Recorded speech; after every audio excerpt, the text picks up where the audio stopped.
कपड़े पहनकर नहाना चीटिंग है और सिर्फ चीटिंग नहीं। क्यों बॉलीवुड के तीनों खानों को टक्कर देने वाली इस अदाकारा को अपशगुन कहकर 12 फिल्मों से निकाल दिया गया। हिंदी फिल्मों में सशक्त अभिनेत्री की भूमिका निभाने वाली एक ऐसी अदाकारा जिन्होंने वुमेन ओरिएंटेड रोल को पहचान दिलाई। एक ऐसी अभिनेत्री जिन्होंने सीरियस कॉमेडी रोल से लेकर बोल्ड और स्ट्रॉन्ग कैरेक्टर निभाए।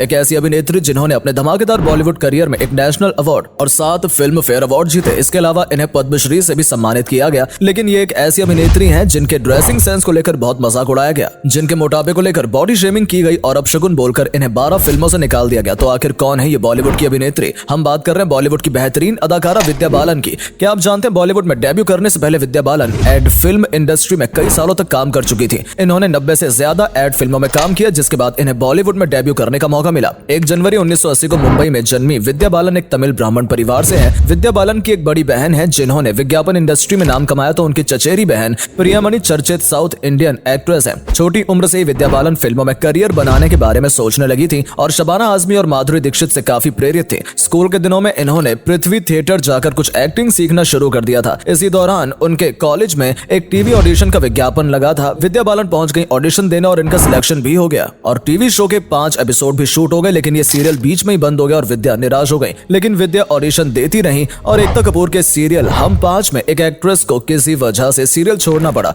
और उसकी जगह मिली विद्या बालन को। उस समय विद्या 17 साल की थी और उनका टीवी करियर शुरू हो चुका था। इस बीच एकता और विद्या की दोस्ती हो गई और एकता ने विद्या को बहुत सपोर्ट भी किया। इसके बाद अपनी कॉलेज की पढ़ाई के साथ साथ विद्या बालन ने कई एड फिल्म करना शुरू कर दिए, जिसमें उन्हें कई बड़े ब्रांड के एड मिले। अब विद्या ने पूरी तरह से फिल्मों पर फोकस किया और ऑडिशन की तैयारी करने लगी। विद्या की एक दोस्त ने उन्हें बताया कि साउथ के सुपरस्टार मोहनलाल उनकी एक फिल्म के लिए एक्ट्रेस ढूंढ रहे हैं। विद्या ने इसके लिए ऑडिशन दिया और सिलेक्ट भी हो गई। एक फिल्म थी चक्रम, जिसके बाद दूसरे साउथ इंडियन फिल्म मेकर ने भी विद्या बालन को देखा और उन्हें 12 फिल्मों में साइन कर लिया गया। लेकिन विद्या की किस्मत में इतनी आसानी से सफलता मिलना नहीं लिखा था। कुछ दिनों के शूट के बाद फिल्म के प्रोडक्शन में कुछ प्रॉब्लम हुई और चक्रम की शूटिंग रुक गई। कहा जाता है कि मोहनलाल के आज तक कोई फिल्म नहीं रुकी है और ऐसा विद्या बालन की वजह से हुआ है और कुछ लोगों ने उन्हें मनहूस तक कह दिया। और इस घटिया अफवाह का नतीजा ये हुआ कि चक्रम फिल्म के अलावा उन्होंने जो 12 फिल्में साइन की थी उन सभी से उन्हें निकाल दिया गया। इस दौरान उन्होंने एक फिल्म के कुछ सीन शूट किए थे, जिसके लिए डायरेक्टर ने उन्हें फिर से चेन्नई बुलाया और बताया जाता है कि उसे डायरेक्टर ने विद्या को रफ शूट दिखाया और कहा कि देखो तुम कितनी बुरी दिखती हो, क्या इतनी गंदी दिखने वाली एक्ट्रेस को कोई देखना पसंद करेगा।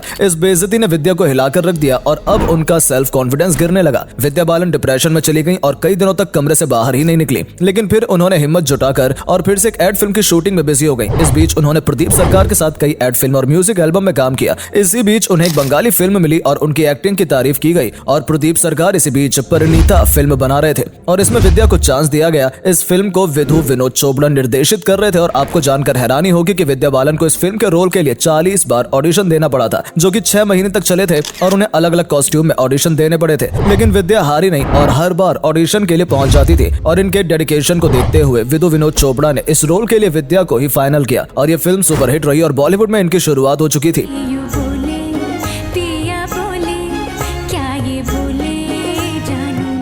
इसके बाद एक के बाद एक उन्हें फिल्में मिलती रहीं। धीरे धीरे विद्या अपनी मजबूत एक्टिंग से बॉलीवुड ने पकड़ बना ली और इन्हें लीड रोल में काम मिलता रहा। लेकिन कहा जाता है कि तब ये बात बड़े तबके के बॉलीवुड के एक हिस्से को पसंद नहीं आई कि कैसे एक आउटसाइडर और लड़की बॉलीवुड में अपने पैर जमा सकती है और विद्या बालन की सफलता से जलते हुए ये बातें फैलाई जाने लगी कि विद्या बालन का ड्रेसिंग सेंस बिल्कुल ही अच्छा नहीं है। खुद को कैसे प्रेजेंट करना है, कैसे चलना है, कैसे बात करना है, ये एक एक्ट्रेस को पता होना चाहिए, क्योंकि ये एक ग्लैमरस वर्ल्ड है। ये बातें कई मैगजीन और ब्लॉग्स में लिखी जाने लगी ताकि लोगों के दिमाग में इन बातों को बैठाया जा सके। विद्या बालन के बारे में कई गलत बातें लिखी जाने लगी, जैसे कि विद्या बालन एक बहन जी टाइप है, ग्लैमरस नहीं, उनका फिगर और ड्रेसिंग सेंस बिल्कुल अच्छा नहीं है। इसके बाद विद्या ने अपने किरदार से हटकर कुछ फिल्में की, जैसे किस्मत कनेक्शन, दिल तो बच्चा है जी और भूल भुलैया। भूल भुलैया तो उस साल की सबसे ज्यादा बिजनेस करने वाली फिल्म में से एक रही थी।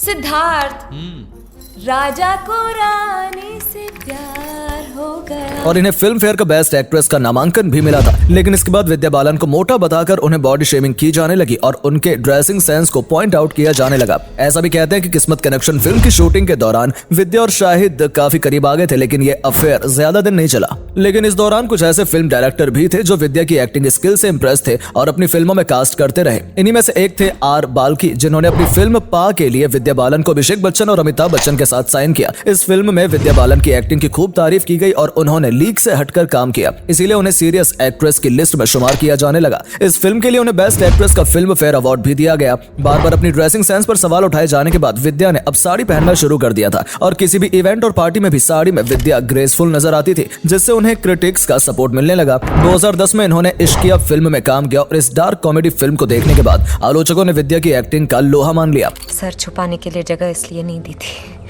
कि मेरी ही गर्दन दांव पे लग जाए। भागना है। 2011 में उन्होंने नो वन किल्ड जेसिका में काम किया था। इस फिल्म में उनकी एक्टिंग की बहुत तारीफ की गई। ये कहानी सच्ची घटना पर आधारित थी और विद्या की एक्टिंग को बहुत सराहा गया। मेरी बहन को मार दिया गया है और मैं और मेरी फैमिली वी बिलीव।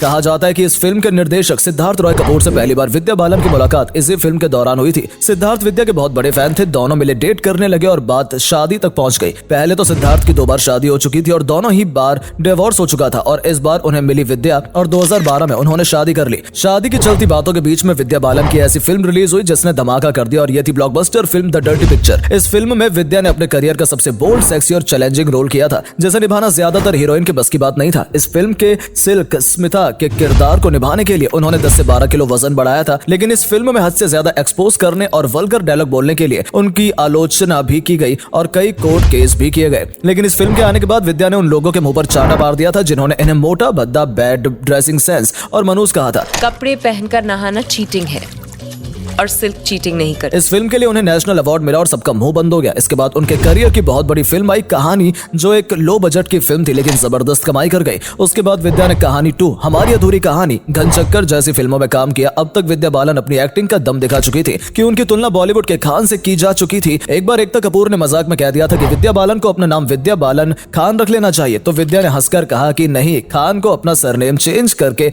बालन कर लेना चाहिए। विद्या बालन ने ज्यादातर ऐसे ही रोल किए हैं जो फिल्म में अहम हुआ करते थे और फिल्म के हिट या फ्लॉप हो जाने की वजह भी ऐसी ही फिल्म थी तुम्हारी सुलू और मिशन मंगल, जिसमें विद्या अक्षय कुमार के ऊपर भारी नजर आई। अब विद्या फिल्मों में काम करना कम कर चुकी हैं, लेकिन वो जिन भी फिल्मों में काम करती हैं उनके किरदार विद्या के हिसाब से लिखे जाते हैं। एक समय जिन्हें मनहूस और मोटा बोलकर फिल्मों से निकाल दिया जाता था, आज फिल्मों की कहानी उनके हिसाब से गढ़ी जाती है। शायद इसे ही सफलता कहते हैं।